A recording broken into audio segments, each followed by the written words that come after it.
مدنی مذاکرہ مدنی مذاکرہ ماشاء اللہ ماشاء اللہ، علم و ادب کا سلسلہ مدنی مذاکرہ، عطار کی علمی ضیاء مدنی مذاکرہ۔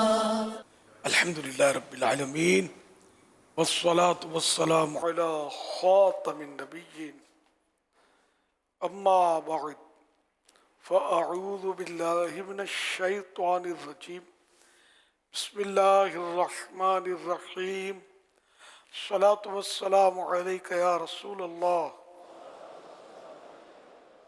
وعلی آلک وصحابک یا حبیب اللہ، الصلاة والسلام علیک یا نبی اللہ وعلی آلک وصحابک یا نور اللہ۔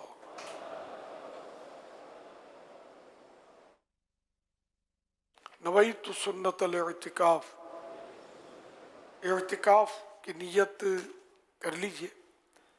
جب تک مسجد میں رہیں گے اعتکاف کا ثواب ملے گا، مسجد سے باہر نکلیں گے یہ نفل اعتکاف ختم ہو جائے گا۔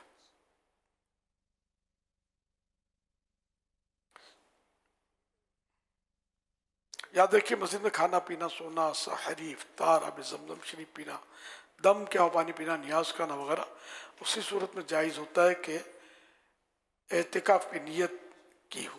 نہیں کی تھی تو آپ کر لیجئے، افطار کا وقت تو افطار کر لیجئے۔ مناسب یہ ہے کہ اعتکاف کی نیت ثواب کے لیے کریں اور کچھ ذکر و درود کر لیں، چاہے تو 12 بار درود شریف پڑھ لیں۔ اب بے شک افطار وغیرہ کریں۔ صلو علی الحبیب صلی اللہ علی محمد۔ فرمان آخری نبی صلی اللہ علیہ وآلہ وسلم، جس نے جمعے کے دن نماز عصر ادا کی، پھر اپنی جگہ سے اٹھنے سے پہلے 80 بار یہ درود شریف پڑھا: اللہم صلی علی محمد النبی الامی وعلی آلہ وصحبہ وسلم تسلیما، تو اس کے 80 برس کے گناہ بخشے جاتے اور اس کے لیے 80 سال کی عبادت لکھی جاتی ہے۔ صلو علی الحبیب صلی اللہ علی محمد۔ آج 1446 ہجری کے رمضان کریم کا 19واں روزہ عصر کی نماز کے بعد عاشقان رمضان اور معتکفین جمع ہیں۔ عالمی مدینہ مرکز فیضان مدینہ کراچی میں مدنی مذاکرے کا سلسلہ ہے۔ آپ سوالات کیجئے، ہر سوال کا جواب وہ بھی بالصواب یعنی درست دے پاؤں یہ ضرور نہیں، بھول کرتا پائیں فوراً میری اصلاح فرمائیں، بھول ہونے کی صورت میں مجھے شکریہ کے ساتھ قبول کرتا پائیں گے انشاءاللہ الکریم۔ صلو علی الحبیب صلی اللہ علی محمد۔ میرے عصمت یہ ارشاد فرما دیں کہ واٹس ایپ میں سلام کا جواب دینا کب ضروری ہے؟ بعض اوقات دیکھا جاتا ہے کہ گروپ چیٹ میں بھی سلام کیا جاتا ہے اور ساتھ ہی نیچے کوئی بات کر دی جاتی ہے، جیسے کوئی بلڈ ڈونیشن کے حوالے سے، ایصال ثواب کے حوالے سے، تو یہ ارشاد فرما دیں کیا اس کا بھی جواب دینا ضروری ہوگا؟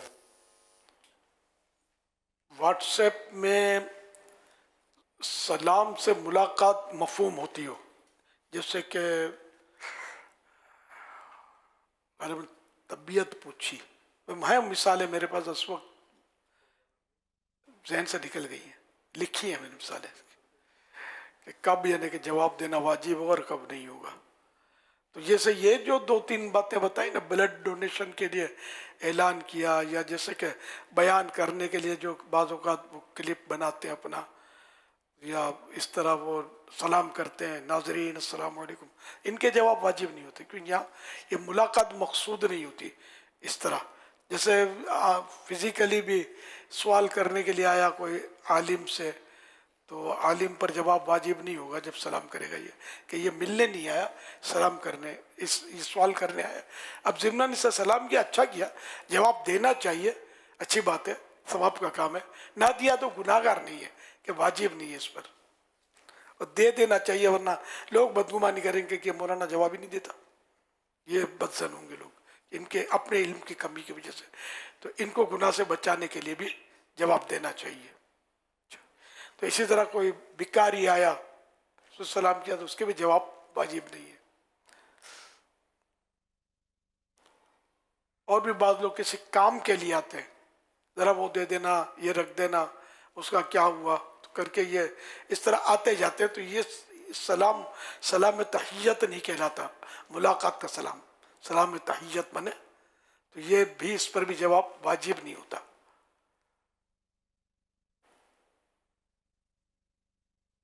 صلو علی الحبیب صلی اللہ علی محمد.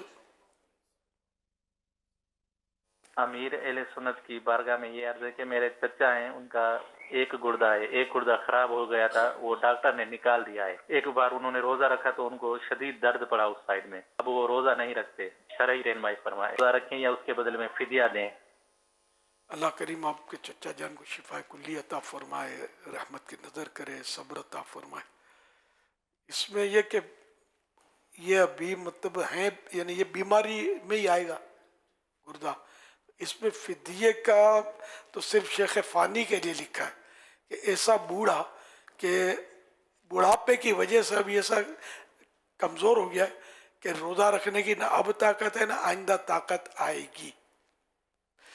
تو اس صورت میں ایک روزے کا فدیہ ہے اس کے, پھر بھی اگر طاقت کبھی آ گئی تو یہ جو ہے نا فدیہ جو دیا تھا یہ نفل صدقہ ہو جائے گا. اور اگر گرمیوں کے بجائے سردیوں میں روزہ رکھ سکتا ہے تو سردیوں میں رکھنا ہوگا اس بوڑھے شخص کو بھی, تو پھر فدیہ نہیں دینا ہے. تو یہاں یہ بیمار ہیں, اللہ ان کو شفا دے کہ اب اس بار جیسے کبھی روزہ رکھا تو گرمی میں رکھا, نہیں رکھ پایا, ہو سکتا ہے سردی میں رکھ لے, ہو سکتا ہے کہ اس کو طاقت مل جائے, کیونکہ بیمار کو طاقت ملنے کا چانس زیادہ ہوتا ہے, صحت ہوتی ہے. ویسے ایک گردے پر بھی آدمی زندہ رہتا ہے, اس کا مطلب ایک گردہ فنکشن کرتا ہے, تو ان کو کمزوری ہو گئی ہوگی, یہ نیا ان کا آپریشن ہوا ہوگا, آہستہ آہستہ ریکوری ہوگی, کوئی بھی صورت بیماری میں ہوتی ہے. تاہم یہ کہ علماء نے اس کا مطلب بیمار کا لکھا نہیں ہے کہ اس کا کوئی فدیہ ہوتا ہے. قضا کرنے ہوں گے یہ روزے ان کو, اللہ کریم ایسی ہمت دے دے, طاقت دے دے. صلو علی الحبیب صلی اللہ علی محمد. میرے علیہ سنت سے یہ سوال ہے کہ جب ہم نماز پڑھتے ہیں تو آگے کچھ رکھ لیتے ہیں تاکہ لوگ آگے سے گزر سکیں, تو ہمیں کیا چیز کتنی بڑی رکھنی چاہیے کہ لوگ آگے سے گزر سکیں؟ جواب ارشاد فرما دیجئے. جزاکم اللہ خیرا. اللہم آمین ویاکم. اس میں ایک ہاتھ اونچا ہے, آدھا گز تقریباً, ہاف میٹر تقریباً اونچی چیز ہو, اور ان ہاتھ ناپا جاتا ہے بیچ کی انگلی کے سرے سے لے کر کونی تک, تو اتنا اونچا ہو سترا, اور انگلی کی طرح موٹا ہو, تو اس کو مطلب ایسی کوئی چیز رکھ دی. اب اور زیادہ موٹا ہو تو بھی کوئی کم از کم انگلی کے برابر موٹا ہو, اور اس سے زیادہ اونچا ہو ہاتھ سے تب بھی صحیح ہے, تو اس کے آگے سے گزرا جا سکتا ہے. خالی لوگ بعض اوقات پوٹلی رکھ دیتے ہیں یا کتاب رکھ دیتے ہیں, تو اس سے مطلب آگے سے گزرنا جائز نہیں ہو جائے گا.